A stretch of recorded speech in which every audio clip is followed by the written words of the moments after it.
I'm very pleased to join with the Writers Guild of America to announce the outcome of its representation election for writers for Comcast networks, for G4, E, and Style. The WGA West approached me in my office to help oversee the election to ensure its integrity. They asked for folks who are experienced with elections and who know and could supervise and overlook the elections. And as someone who believes in democracy and believes in fair and open elections, I of course agreed. This election was conducted by a secret ballot yesterday. There are some who would say there's only one way to do a secret ballot, and I'm sure we'll get to that in the questions, but this was done in a core democratic way, a secret ballot that all people were allowed to go to without intimidation, free to be able to vote their conscience. Members of my staff personally retrieved the ballot box, brought it to City Hall, and counted those ballots. And I'm pleased to say that this election was a landslide, with 97% voting to designate the WGA West as their bargaining representative.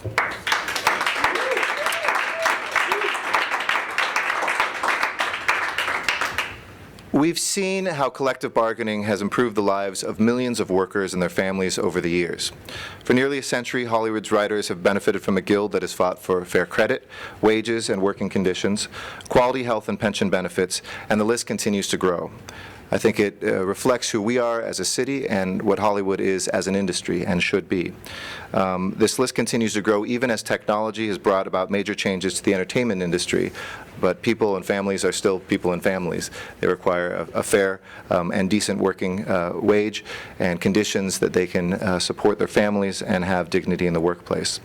Although this representation election is not binding, I hope it sends a clear message to Comcast.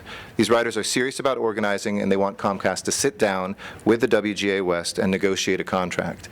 And as Comcast continues to have a larger and larger footprint here in Los Angeles with the merger with NBC Universal, I want to say to my friends at Comcast, we welcome you and your investment to Los Angeles. We're very excited about that.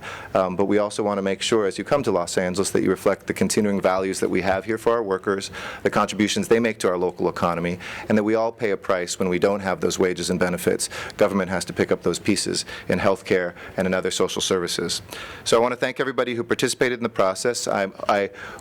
We officially can't take sides when things like this happen. This is something that we ask for quick resolution, but we were happy to be an impartial party to this election to announce the 97% yes vote.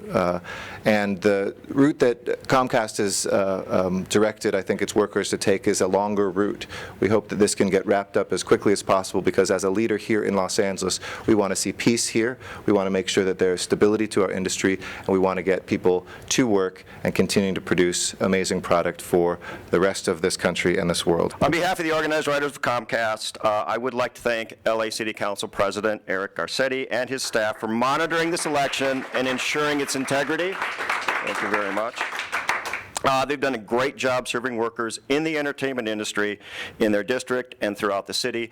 I'd also like to thank all of our fans who came out and voted at the last minute so we could narrowly defeat Bristol Palin. So what is it that Comcast writers want? The same thing our counterparts at NBC Universal have. Pension and health care that travels with you when you change jobs, fair payment for reuse and resale of material, reasonable minimums, and free plastic surgery for employees on their wedding day. Thank you, thank you. And we're not budging on the plastic surgery. I have to be in a 41 regular by June 16th. Okay, the vast majority of us have signed authorization cards for the WGA to represent us in this negotiation, but the company has refused to sit down and negotiate a contract. Comcast made a public statement saying it believed in the sanctity of a secret ballot election. If they believe in a secret ballot election, they should accept the results of this one. If they believe in sanctity, they've never watched a program on E. At any rate, we've made our intentions clear that the WGAW will represent us. The leader of Comcast testified before Congress that the company wants to maintain good relationships with the guilds in Hollywood. They now need to keep their promise and begin talks with the Writers Guild. We had a landslide victory for the writers who want to be represented by the WGA, a 97% vote in favor of being rep by the Guild in a collective bargaining negotiation with Comcast. The writers as a group feel so grateful to the writers at NBC Universal who signed a letter, I think it was over 100, who signed a letter of support for us. If the merger goes through, all we're asking for is that we have the same benefits that professional writers at NBC Universal now have. We're professional writers as well. It's pretty simple now. The results are in. It's clear.